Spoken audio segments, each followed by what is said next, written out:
Can you believe it? We are at the last two chapters in the book of Joshua. So let's read what happens at the end of Joshua's life.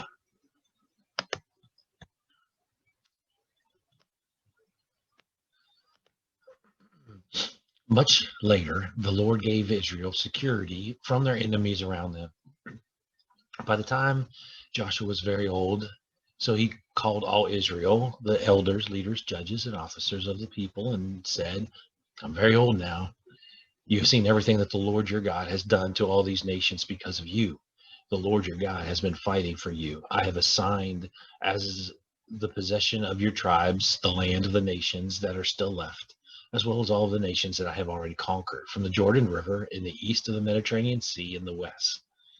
The Lord your God will make them retreat from you, and he will drive them away as you advance. You shall have their land as the Lord your God has promised you. So be careful to obey and do everything that is written in the book of the law of Moses. Do not neglect any part of it, and then you will not associate with these peoples left among you, or speak the names of their gods, or use those names in taking vows, or worship those gods who or bow down to them. Instead, be faithful to the Lord as you have been till now. The Lord has driven great and powerful nations out as you advanced, and no one will ever be able to stand against you.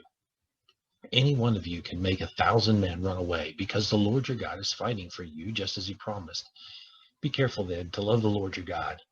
If you are disloyal and join with the nations that are still left among you and intermarry with them, you may be sure that the Lord your God will no longer drive these nations out as you advance. Rather, they will be as dangerous for you as a trap or a pit, and as painful as a whip on your back or thorns in your eyes. And this will last until none of you are left in this good land which the Lord your God has given you. Now my time has come to die. Every one of you knows in his heart and soul that the Lord your God has given you all the good things that he promised. Every promise he made has been kept. Not one has failed. But just as he kept every promise that he made to you, so he will carry out every threat. If you do not keep the covenant which the Lord your God commanded you to keep, and if you serve and worship other gods, then in his anger he will punish you, and soon none of you will be left in this good land that he has given you.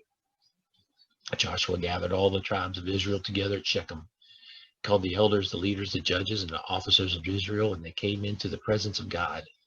Joshua said to all the people, this is what the Lord, the God of Israel, has to say. Long ago, your ancestors lived on the other side of the Euphrates River and worshipped other gods. One of those ancestors was Terah, the father of Abraham and Nahor. And then I took Abraham, your ancestor, from the land across the Euphrates, and led him through the whole land of Canaan. I gave him many descendants. I gave him Isaac, and to Isaac I gave Jacob and Esau. I gave Esau the hill country of Edom as his possession. But your ancestor Jacob and his children went down to Egypt. Later I sent Moses and Aaron, and I brought great trouble on Egypt, but I led you out. I brought your ancestors out of Egypt, and the Egyptians pursued them with chariots and cavalry. But when your ancestors got to the Red Sea, they cried out to me for help, and I put darkness between them and the Egyptians, and I made the sea come rolling over the Egyptians and drowned them out. You know what I did to Egypt. You lived in the desert a long time, and then I brought you into the land of the Amorites, who lived on the east side of the Jordan, and then they fought you, but I gave you victory over them.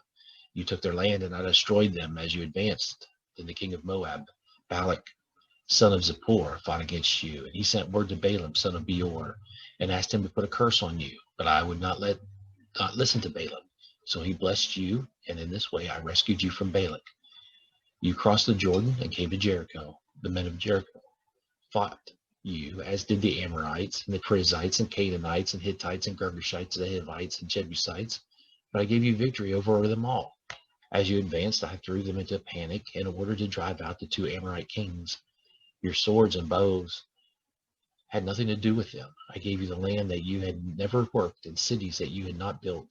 Now you are living there and eating grapes from vines that you did not plant, and olives from trees that you did not plant. Now then, Joshua continued to honor the Lord and serve him sincerely and faithfully. Get rid of the gods which your ancestors used to worship in Mesopotamia and in Egypt, and serve only the Lord. If you are not willing to serve him, decide today whom you will serve, the gods your ancestors worshipped in Mesopotamia, or the gods of the Amorites in whose lands you are now living. For me and my family, we will serve the Lord. The people replied, we would never leave the Lord to serve other gods. The Lord our God brought our fathers and us out of slavery in Egypt and saw the miracles that he performed. He kept us safe wherever we went among the nations through which we passed. As we advanced into this land, the Lord drove out all the Amorites who lived here. So we also serve the Lord. He is our God.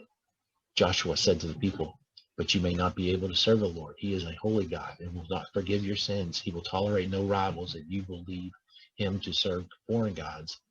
He will turn against you and punish you. He will destroy you, even though he was good to you before. The people said to Joshua, no, we will serve the Lord. Joshua told them, you are your own witnesses to the fact that you have chosen to serve the Lord. Yes, they said, we are witnesses. Then get rid of those foreign gods that you have and pledge your loyalty to the Lord, the God of Israel. The people said to Joshua, we will serve the Lord our God. We will obey his commands.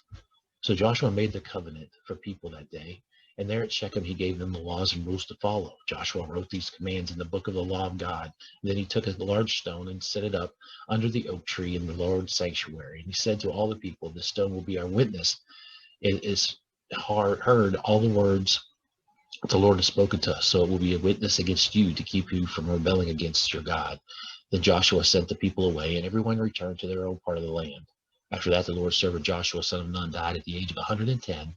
They buried him on his own land at Timnath-Serah, in the hill country of Ephraim, north of Mount Gash. As long as Joshua lived, the people of Israel served the Lord, and after his death, they continued to do so as long as those leaders were alive who had seen for themselves everything that the Lord had done for Israel. The body of Joseph, which the people of Israel had brought from Egypt, was buried at Shechem, and the piece of land that Jacob had bought from the sons of Hamor, the father of Shechem, for 100 pieces of silver. This land was inherited by Joseph's descendants. Eleazar, son of Aaron, died and was buried in Gibeah, the town in the hill country of Ephraim, which had been given to his son Phinehas. And so there we see the life of Joshua and how it ended. And what we see is God fulfilling his promise. It is done. Abraham, long time ago, here is your promise. And now it is finally fulfilled. And Joshua 110 finally dies at the end. But probably the most famous verse is where he says, me and my house, we're going to serve the Lord. You guys do what you want to do, but we're going to serve the Lord. Hopefully that is your motto as well. Have a great day. I hope you enjoyed the book of Joshua.